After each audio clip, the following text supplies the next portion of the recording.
Welcome everybody to Rob's MetalWorks. We are here to celebrate the very first legacy interview for our program. And it brings me great pleasure to welcome one of the most distinctive voices in all of heavy music, South Texas Hall of Famer, the legend Mr. Jason McMaster is our very first. Sir, welcome to the program and to this very special interview. Of course. Thank you for having me. Happy Saturday morning to you. Yeah, we're drinking coffee.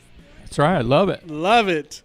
Oh, man. As I was telling you right now off camera, I can't remember how long I've been talking about this freaking legacy interview that I've wanted to do with you for so long. And I remember, there was, I think about a year or two ago, I was getting after you. I was like, dude, I don't have your phone number. You're not returning my emails. We need to schedule something. And you're always like, Rob, it's going to happen. It's going to happen. So I'm really excited that it's finally happening. Well, it's not that I so much, even though it is true, I like to hear the sound of my own voice. A bit of a ham sometimes, but I've been trying to write a book, and I'm failing miserably. I've had people enlist themselves, the people that I've either looked into or met recently, and I start to get into this whole legacy and just my story, and I wanted to call it Stories of a Texas Metalhead, and they wanted to tie it in with something that is more or less has to do with a selling point. Yeah. And if Stories of a Texas Metalhead is not a selling point, that bums me out, because I think that rock fans would buy something that's called that. Your show and what you've done is because you're a heavy metal fan, and that's it. That's the reason why you don't get paid to do this shit. It's an honor for me to be invited to talk about my life with you. So again, I guess I'm saying thank you. And I knew this was going to happen. I mean, there's a pandemic going on right now, so that's probably why we're not lovey-dovey right now. And there's bottles of hand sanitizer and alcohol wipes everywhere. Yeah. But it looks like we're about to change a diaper right here. But no, we're about to talk about my heavy metal world. So thank you again for having me. We can start wherever you want.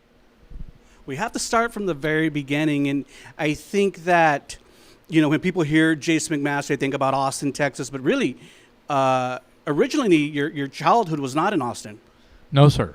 I was born in the 60s in Corpus Christi, Texas.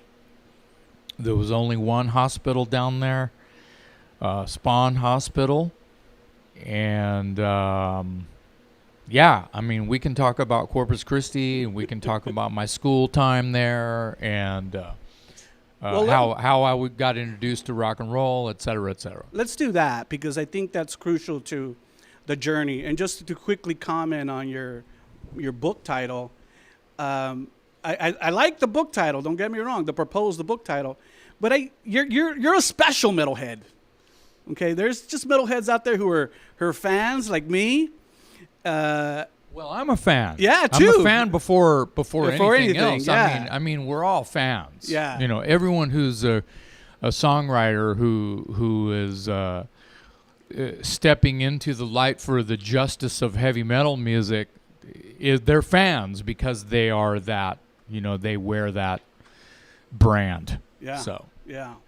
So in Corpus, as a youngster, how did you kind of first come on to music? Not necessarily heavy music, but just music in general. When did you realize, I really enjoy music? I was probably about maybe 4 or 5 years old, and I started noticing my older brothers record collections. They had long hair. They were into the Beatles and the Stones, and I was there when my brothers brought home, Never Mind the Bollocks and the first Ramones record and the first Elvis Costello record, and so my oldest brother Mitch, who I have to claim as my first real big influence on rock music. Is because of what I just said, I wouldn't it was the early 70s maybe the babysitter across the street would take care of me and my younger brother once in a while, and I remember being over there and she started playing Elton John records, and I was like, what is this? What is this? Rocket Man. So I'm looking at all the records, and I'm just like, whoa, this guy's wild, And I was a sponge. I was soaking up anything that was rock music, and I felt myself drawn to it from just, I was a young mind, impressionable. And sure, I had all the little 45s and the little Play School, I don't remember what it was, the tiny kid record player, and I was, my first rock records, ended up being like, Elton John and Queen, and I had some 45s of some like one-hit wonders from the 70s, that were on the radio at the time, We had joy, we had fun, we had seasons in the sun, shit like that. Yeah. And like, dude, it could have been Seals and Crofts, or it could have been Neil Diamond, anything like that. America, Cat Stevens, all that kind of stuff. I had a few things like that prior to long players, full-length albums, 12-inch, right? But Elton and Queen, and I might have had an Alice Cooper record, and these were when these bands were brand new. So you have to put it like that. Like Queen had two records out when I started listening to Queen, as well as the other stuff I was into. There was also, my brothers, plural. I have two older, one younger. All three of them ended up, in years just after my earliest introduction, from the Babysitters, Elton John records to my brother's Beatles records and whatever. And I was right out of diapers, I could almost say. Well, no, like I said, I was like 5, so I wasn't wearing diapers when I was 5. But that's early enough. Yeah. That's little kid shit. Yep. And I was rampant into it. Nice. My mom played the radio at breakfast every morning, and I heard Alice Cooper and Elton John and the Eagles and all that stuff because it was only AM. There was no FM yet. Right. So that's where I would sing along with the songs I knew, and that's how they knew, oh, well, I'll go, here's $1, go buy that 45 for Jason. He can listen to it in his room and da-da-da-da. Yeah. That's how that shit kind of started. I think my brother Mitch, my oldest brother, got me Queen News of the World, and then I went backwards from there because I think that was like their 4th record. Yeah. Something like that.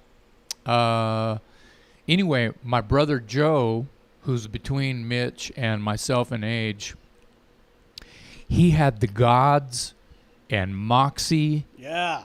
And, early ZZ Top. And he was into things that were happening in San Antonio before I was even 10 years old. Oh, okay. You understand? Yeah. So that would have been mid-'70s. So I'm like 7, 8, 9, 10, and that would have been, I was 10 in 75. They were making records like 75, 76, those bands. Yep. So, there was that.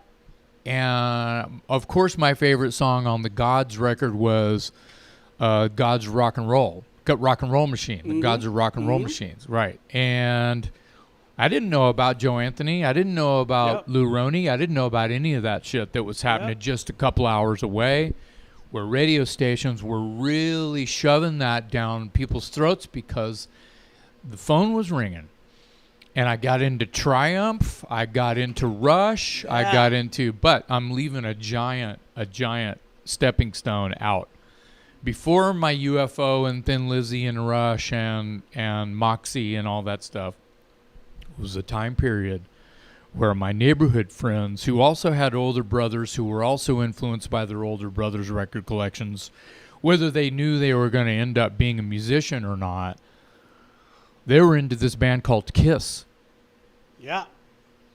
I don't remember the exact year, but I know I was in probably about 4th grade or so, and I was at a neighborhood buddy's house. He goes, "Have you heard this yet?" And he handed me Kiss Alive. And the record's spinning, and my eyes are like, I'm like, these guys are having all the fun. Okay, Elton, crazy costumes. He can write any kind of song he wants. Alice Cooper, same. You could say the same about Queen. You know, the shock rock and the glam. Those guys were having fun. Yeah. They were fucking shit up.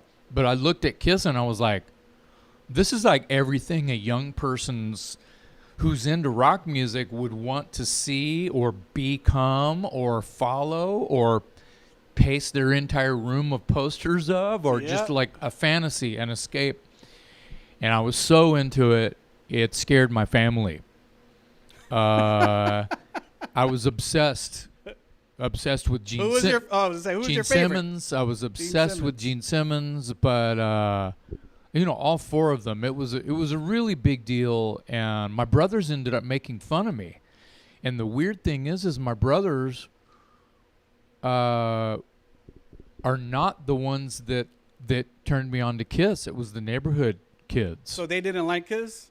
They weren't into Kiss. There wasn't a Kiss record in the house. If there was anything Kiss in the house, it was mine. Yeah. My younger brother, my older brothers, out of all 3, none of them had a Kiss record. Yeah. Which is very interesting to me, and maybe that's why it annoyed them.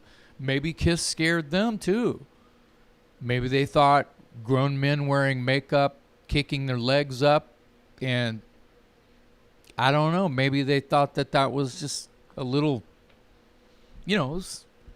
without saying anything, maybe it was just a little too different for them. Yep. But in a nutshell, that was it. I was in my first band by age 15. You were in a band in Corpus. Yes. My oldest was that brother. Rampage? Yes. My oldest brother, Mitch, and my mother went in together, got me a pawn shop bass, and I loved it. I loved that thing, and they hung the moon for me. My parents divorced when I was about 12 or 13. I stayed in good with both of them. And my I'm not Sporty Spice. I don't follow sports to this day. It's just not. I'm not against sports. I understand sports, right, but I don't follow sports. I played sports growing up, and I grew up surfing and skateboarding and things like that because you live on the coast, and that was a lifestyle. It's still a lifestyle, but now it's like a legit sport. Yep. Both of it. It's crazy. And I felt like I was there in a community that embraced it early on. So that was a big deal growing up on a coastal bend. And I feel like sports growing up was a way for me and my parents to bond. It's bonding. Yep. Father, son. Me and my younger brother played football and baseball. But as soon as, 13, 14, and I have an instrument now, and I'm learning, I'm in my room after school till I fall asleep, learning how to play songs off the record player on my bass guitar. In the summer, I'm not going outside. All day long, all summer long, listening to records, learning how to play the songs by myself, no lessons. Right. Didn't know how to tune the damn thing. I was just, that sounds low, Black Sabbath. Oh, that sounds like the low. Must be this low here. And I would just tune the string to whatever they're playing. If they were pressing on like a G or an F sharp or an A, using the fat string, as I called it back then, I still call it that sometimes. If they were using the E string but it was lower, I would just turn it down instead of find the correct string. Find the correct fret. Yeah. And so it was a really good time growing up. My first band, I was very young, 14 or 15 years old. Wow. And everybody else in the band was a little bit older. And I had heard these neighborhood kids were looking for a bass player, and I barely knew them, and they only lived a couple of miles away, if that. And they came over. I forgot what they were driving, but they were driving some crappy car. And they pull out a little crate amp, Les Paul, and it's the singer and the guitar player. And they come up to my room, and I've got a crappy little bass amp, and we're jamming, and we're playing along. I think I put some Priest records on, and I'm playing along. And we were up there about an hour, and I was like, well, and they're like, oh, you got the gig. And I was like, yes, I was so excited. I don't think I went to sleep that night. My first band, oh my God. Rampage. And the best thing is we rehearsed. I begged my mom that we could practice basically in our garage. It was like a carport / washroom. We kept the bikes and the mower back there, but it was an enclosed space. Oh, okay. So it was perfect. Could have been a studio. And we rehearsed and we rehearsed. We did like the whole album of British Steel. We did Hold the Line by Toto. We did tons of AC/DC. We did Rush 2112, I think.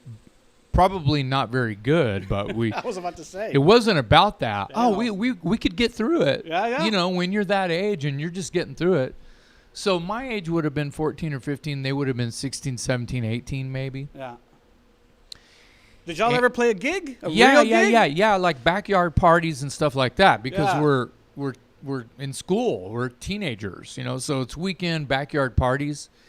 And I think if I remember correctly, and we're talking 40 something years ago now, right? So if I remember it right, we played our set, and they're older, and there's girls there. And I'm not interested in girls at that point. I wanted to play rock and roll. Right. I wanted to play. I was excited to be there. It's like, wow, look at all these older people. I'm just like little kid. I shouldn't, wow, I feel cool. Yeah. Right?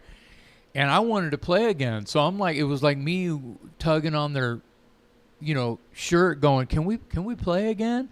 It's like, leave me alone. I'm hitting on these girls. Right. So there was a little bit of that. Anyway, I was canned. They canned me. Was it because of that?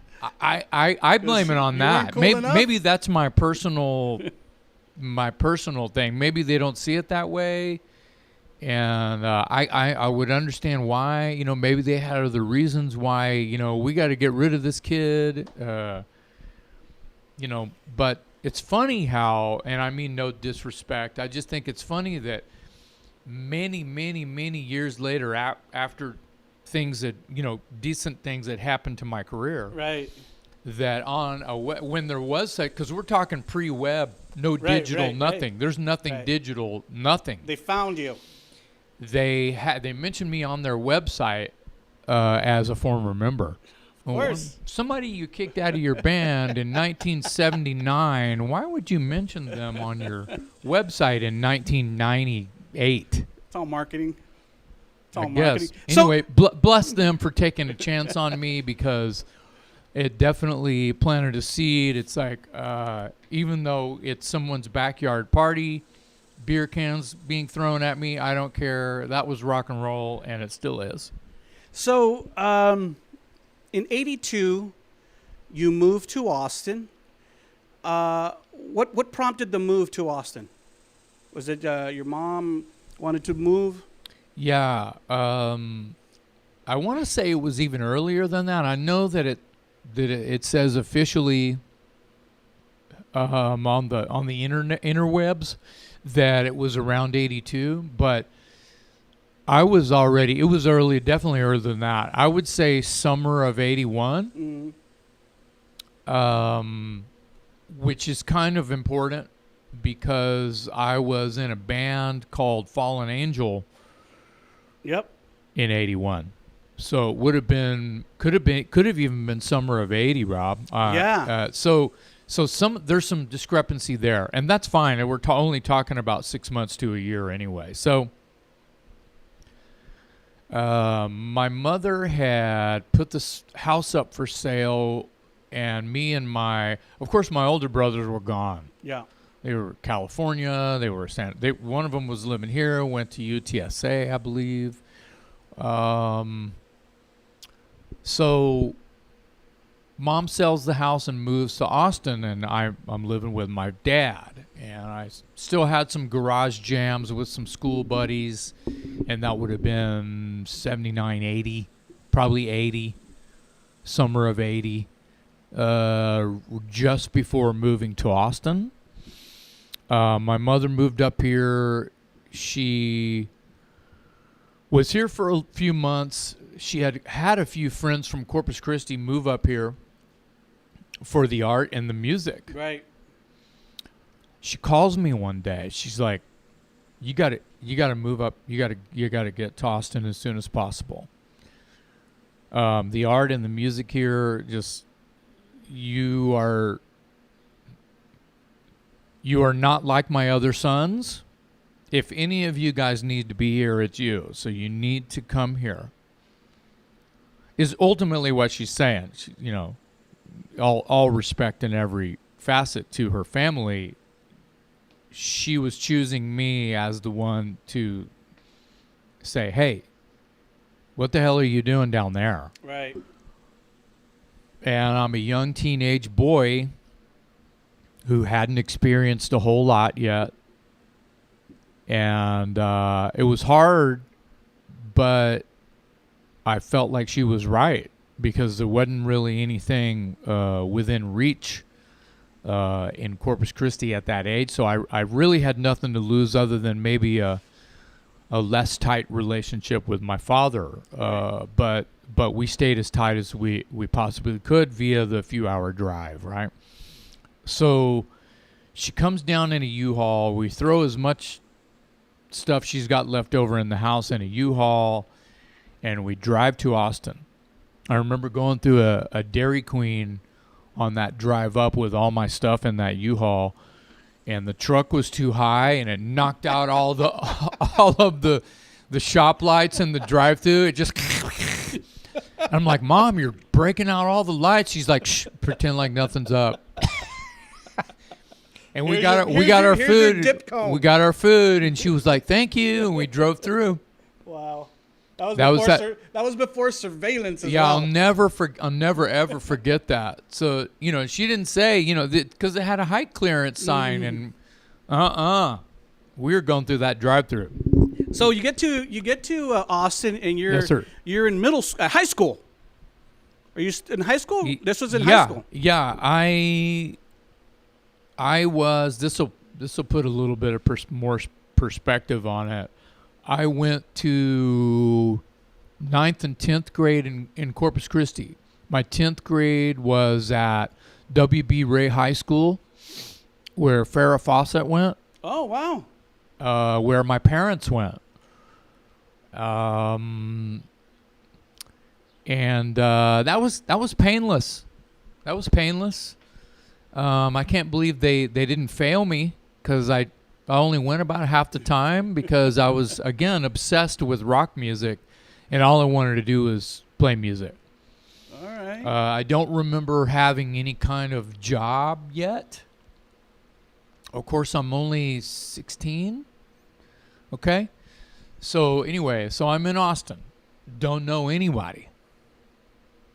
My mom had some friends with kids, who were my age, and I went to a concert. They took me to a concert. "Hey, Jason, there's a concert." And I'm like, who is it? Well, here's the band. I'm like, I don't know who that is. Just go. So I went, and it was a festival type thing, and it was at Fiesta Gardens is what I think they called it, but it's right there on Town Lake, which is now Lady Bird Lake. Yeah. Right there, right, you know where the round Holiday Inn is? Right there on the lake on I-35.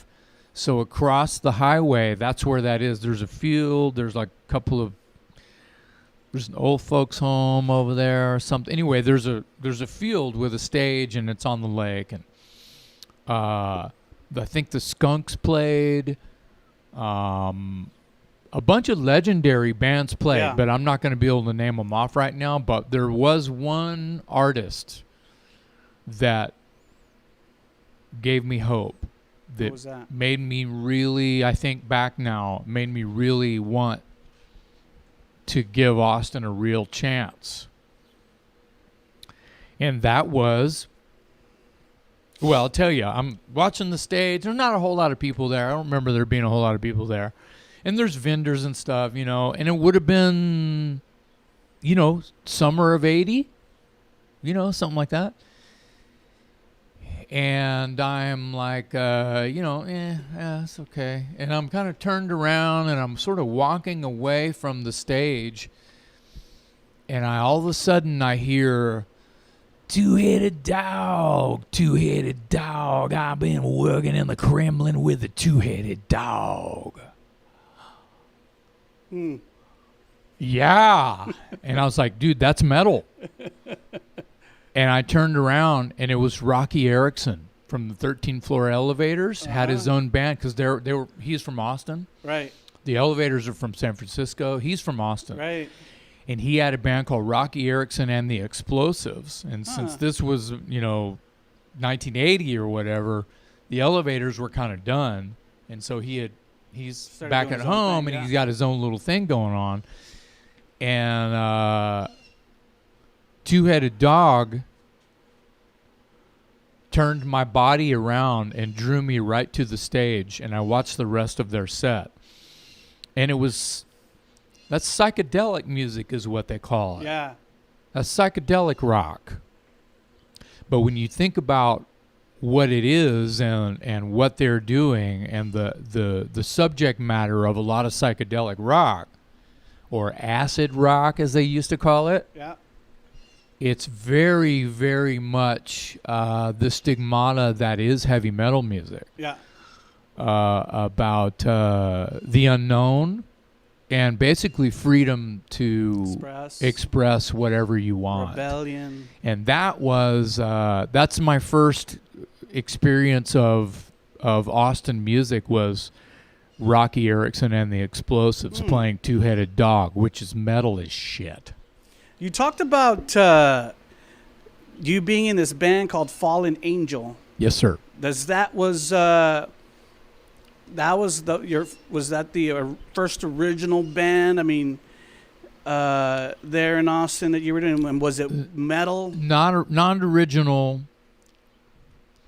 There might have been one or two originals that I didn't write, that guitar players wrote. David Garza, who recently passed on earlier this year, I believe. And then Daryl Cruz, the other guitar player for Fallen Angel, died a few years ago. And the other members of Fallen Angel are me and Mike Soliz. Mike Soliz from Militia. Played drums in Fallen Angel. Wow. And Mike's name is going to be mentioned a few more times. Yeah. So I start summer school at Austin High, where Johnny Winter went. Johnny Winter went to Austin High School. And you had to go to summer school. I went to summer school because I didn't know anybody. So I took some bullshit classes. I took photography, which turned out to be kind of cool, actually. And I took it doesn't even matter. I took a few courses, and I met a couple of people who actually lived in the neighborhood I was living in, which was just walkabout from school, from Austin High. So right around, if you're familiar with Austin, Loop 1, the Mopac downtown area, actually.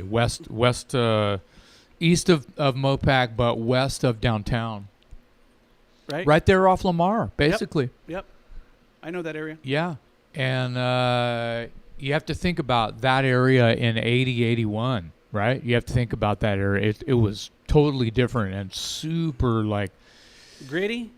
No, man. Like clean and a little bit richy. It's still a little bit richy. Right. And my mom had rented the upstairs of a brownstone, like a cool... on Enfield Road, which was, dude, it probably goes for about $5,000 a month now. Damn. Anyway, and it's still there.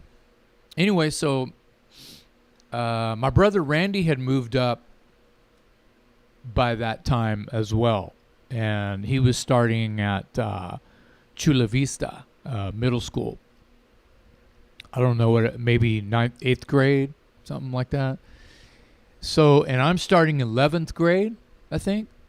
Yeah, 11th grade. But in summer school, right? I met a couple people. They weren't artists or they were just rich kids. And it's terrible. I don't remember their names or anything, but they were nice to me, and I went over to their house a couple times, but man, they didn't have an Iron Maiden poster on their wall. That was kind of the you had to have an Iron Maiden Judas Priest poster. It's like the unwritten code, man. Yeah. So we're talking about a time when Crazy Train was the brand new record by the ex-singer for Black Sabbath, right? Yeah. That puts it all in perspective. That Crazy Train was on the radio every 5 minutes, blowing up and killing everything. And on FM. That's right. And was being played next to Led Zeppelin and Pink Floyd. And see what I mean? So it's different. It's a different little, like, change of the guard. Right.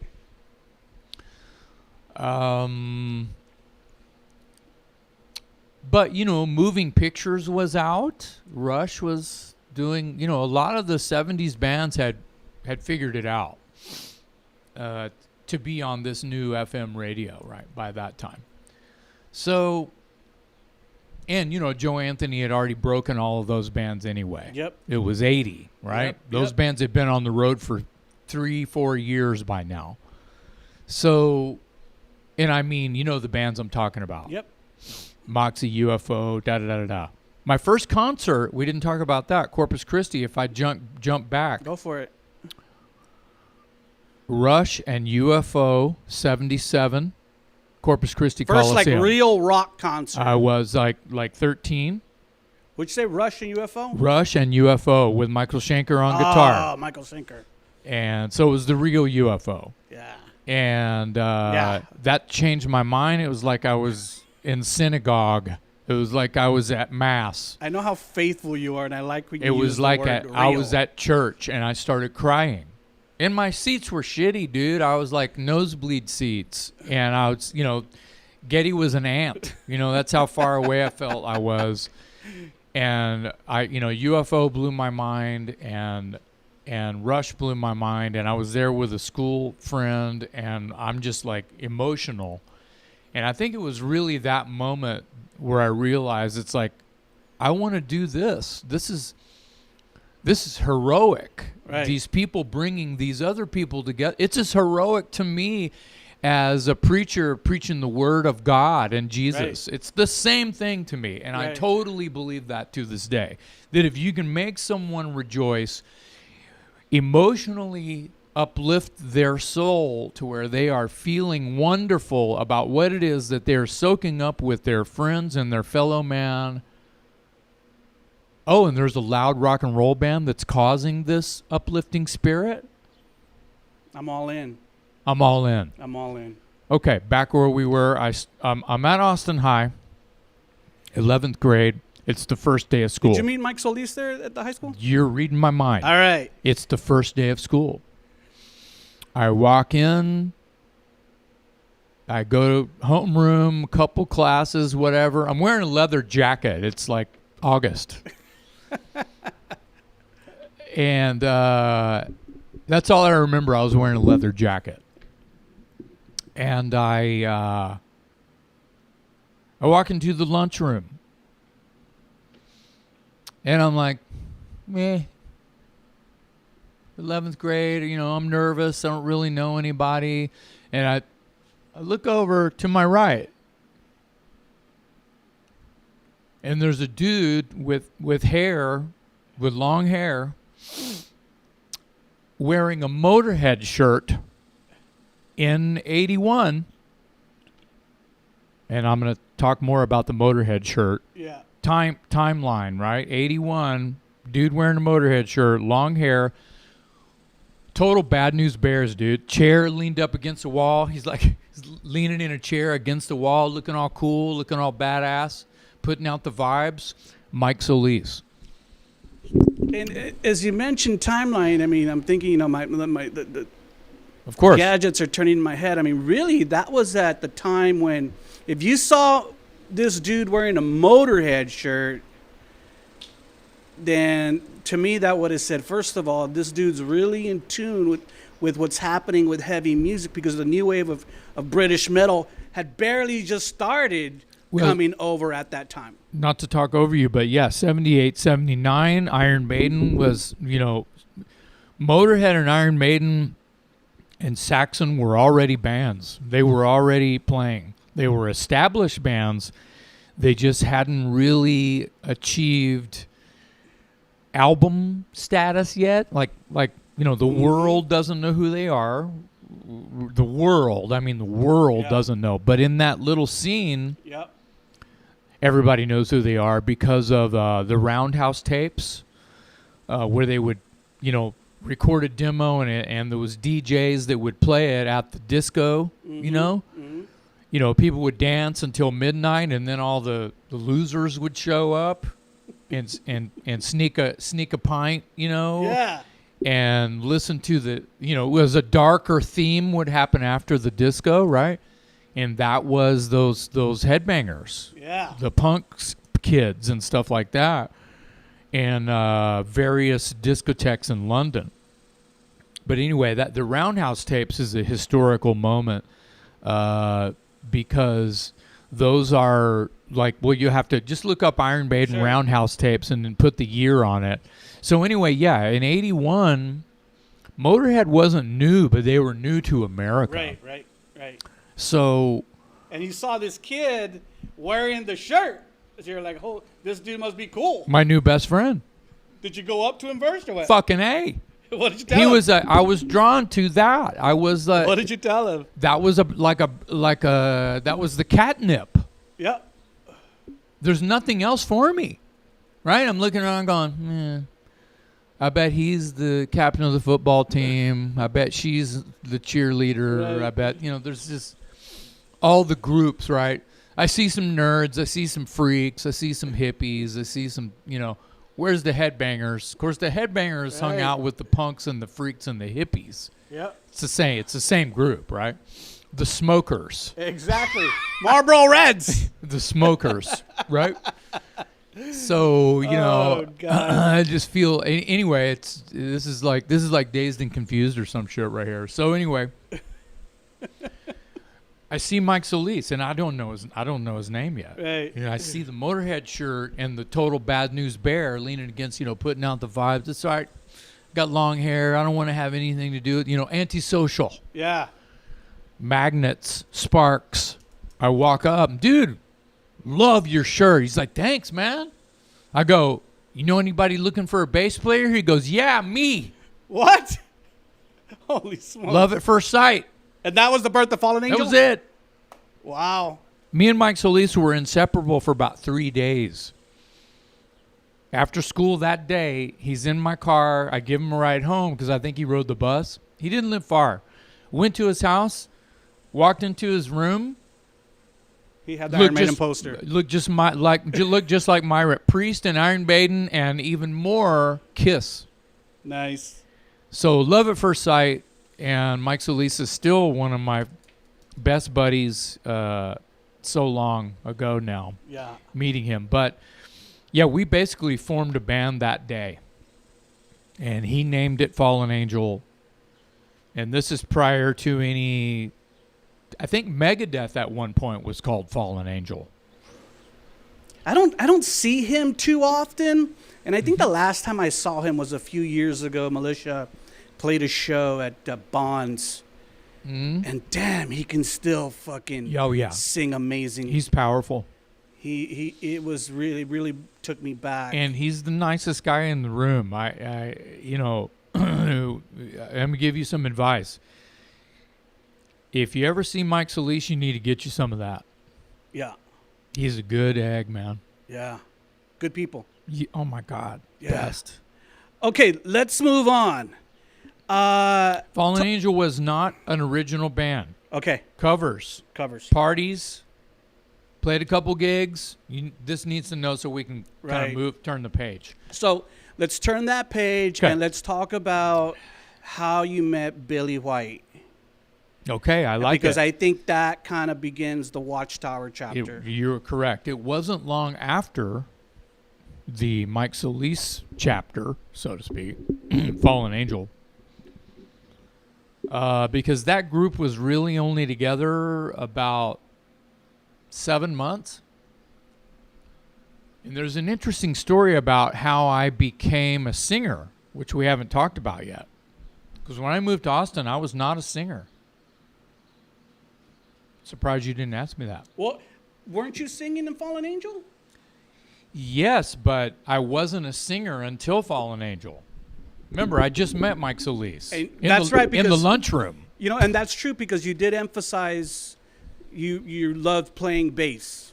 I do. I still love playing And when bass. you met Soliz, you said, anybody need a bass player. I didn't say singer. Right.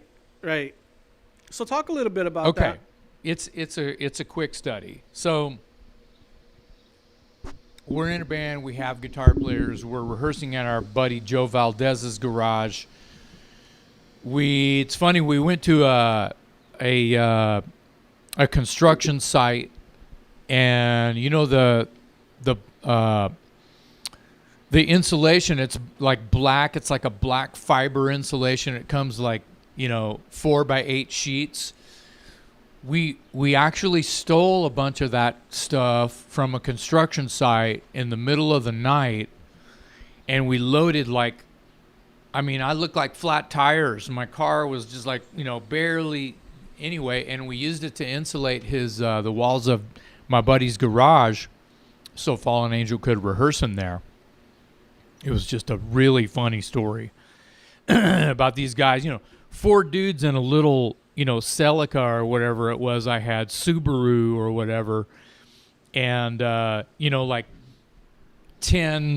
4x8 sheets of this heavy as fuck fiberglass sheeting on top of my car, rolling it down, with the lights turned off, Yeah.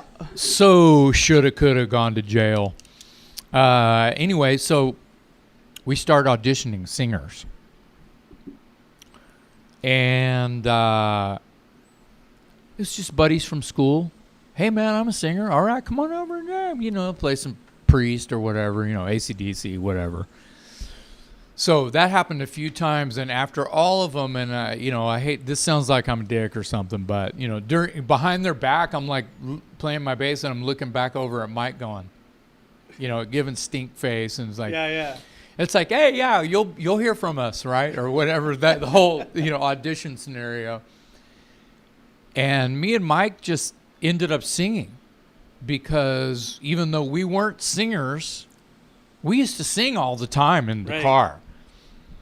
And, I'd have my boombox and we'd be listening to Raven or whatever, and we'd just be singing all those highs and just accept and shit, just totally going for it. And we didn't care if we sounded good or not, right? Because it wasn't about, oh, dude, you sound good. No, you sound good, like, I don't know, Bill and Ted or some shit. But it was kind of like that. But we ended up becoming the singers where we trade off. You know, like I'd sing the AC/DC and the Rush, and he'd sing, you know, a Motorhead song, or he could, you know, whatever. We would just trade off the singing. So at some point, one or both of our guitar players decided that they wanted to take a break for a while or look into doing something else. And we were getting at that age, you know, 17, whatever, senior, you know, junior, senior. And so me and Mike were like, well, what are we going to do? No more gigs. You know, we were playing parties, and we did play at Austin High at the spring thing. Oh, wow. Yeah, and our photo made, the band photo was taken by the class or the school photographer, and it made it in the yearbook. Nice. So heavy metal makes it in the yearbook, and this would have been class of 82, even though I confess I didn't graduate. I am officially a dropout, but I was in the yearbook even though I didn't graduate. So that's a trick, kids. Wow. Stay in school and show up for the yearbook photo. How many people can say that? Yeah, show up for the yearbook photo whether you pass or not. Okay, so we start singing. We lose our guitar players. This is going to envelop right into your question. Okay. I don't know if Mike Soliz is actively searching for a guitar player, but I am. Because I'm a freak like that. By the way, we're both straight edge, too. Oh, you've always been, for the most part. Off and on. But for the most part, for yeah. The most part, I'm right? so straight edge. I'm like grandma. But even what I'm talking about, like even, I mean, just because I've known you for so long, I've kind of always known that about you. And I think maybe once or twice I've seen you sip a beer, maybe. Yeah, rarely. Yeah, but even as a teenager. Yeah. Yeah. Usually when teenagers are experimenting and doing crazy stuff, you still were not. My experimenting was early, 7th, 8th grade, smoking cigarettes, and friends would come over with hot beer, and sure, my mom would have some parties and, the no one looking thing, sip some champagne, and whatever, it just didn't, I was never any good at it. There you go. So whatever, no big deal. Later on, I enjoyed a cocktail very much so. Dangerous Toys era? During a period of years. I'm going to get into that. Dangerous Toys. There were my adult beverage celebratory years, for sure. But anyway, once again, dude, if you're hanging with them, you got to drink. Luckily, never had or worse, right? Exactly. Never really had an addictive personality to smoke or drink, right? I was able to take it or leave it, and was real smart on the road. You know what I mean? So you're looking for a guitar player. I'm in a music store, not a record store, a music store. Guitar shop, amps, guitars, amps, guitars, stuff like that. Ray Hennig's Heart of Texas Music, which is not there anymore. And actually, Ray, you can look up an episode on King of the Hill where Mike Judge did an episode where I think Hank goes to a music store and there is a caricature of Ray Hennig behind the counter in King of the Hill. Yeah, that's... Well, Mike Judge is old school Dallas, Austin guy. Oh, okay. Yeah. So anyway, and there's stories out the wazoo about that guy. He's a historical Austin, Texas figure. I'm sure he's mentioned in Willie Nelson books, etc. Anyway, I'm just looking at the bulletin board. It's a public bulletin board inside the store. Yeah. Austin has really always been what I call a Fender town. Yep. Not a Flying V town, a Stratocaster town, an acoustic town. Telecaster town, too. Twang. You know, Yep. country singer-songwriter type Yep. town, right? And it's 82. It's 82. By the way, March 17 of 19... Oh, where did Mike Soliz get his Motorhead shirt? Got me. Motorhead supported Ozzy Osbourne with Randy Rhoads at Palmer Auditorium that summer of 81. Wow. And he probably paid $15 for it. Or less. Yeah, or less. Yeah. The good old days. Mm-hmm. I'm pretty sure he bought an Ozzy shirt too. But that day we met, he was wearing his Motorhead shirt. I bet he still has it, doesn't he? Oh yeah, probably so. It's probably a dish rag, but Hey. okay. Sorry to jump back, but You're there's at the bulletin board. I'm at the Thank you. I'm at the bulletin board, and there's a bunch of just names, words, whatever, and you know what I'm looking for. Metal. I'm looking for something that's, metal was not a household name at that point. Yeah. And I see this hand-drawn castle with a dragon on it. Hand-drawn. Pretty badass, I must say. Hand-drawn thing, and it said pre-logo. It's just like, block lettering, hand-drawn logo, Watchtower. Heavy metal music. Had names and phone numbers on the thing, available for gigs. Guitarist Billy White had his phone number. Yeah. Bassist Doug Keyser, drummer Rick Kolaluka, and singer Travis Allen. That's a name you've never heard before. Oh, no. So, I don't think I ever got to meet Travis Allen. But anyway. I need to pause for a second and say this. I keep rolling because it's just because I was going to say March 17th of 82. March, April, May. Yeah. Of 82. I was at a concert, me and Mike Soliz. Yep. At a concert, Saxon supporting Molly Hatchet, that Palmer Auditorium. Wow. Molly Hatchet. Yeah. Damn. Yeah, and they were, you know what? They were great back then, but I was so high on Saxon and Wheels of Steel and Denim and Leather and Strong Arm of the Law. Biff. That we watched Saxon front row, and after Saxon played, before they even opened the curtain for Molly, we were outside hanging with, we were trying to follow Saxon back to the hotel like groupies. Sorry. We found out where they were staying. Yeah. So you like Big Biff Byford.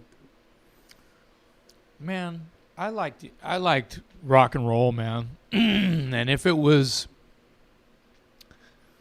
exciting and fast and loud in 1980, 81, you think about that for a second, it's like, there's quite a bit of fast and loud going on, but for some reason, the fact that this new wave of British heavy metal thing was almost in full swing in America as far as fandom, I was into it.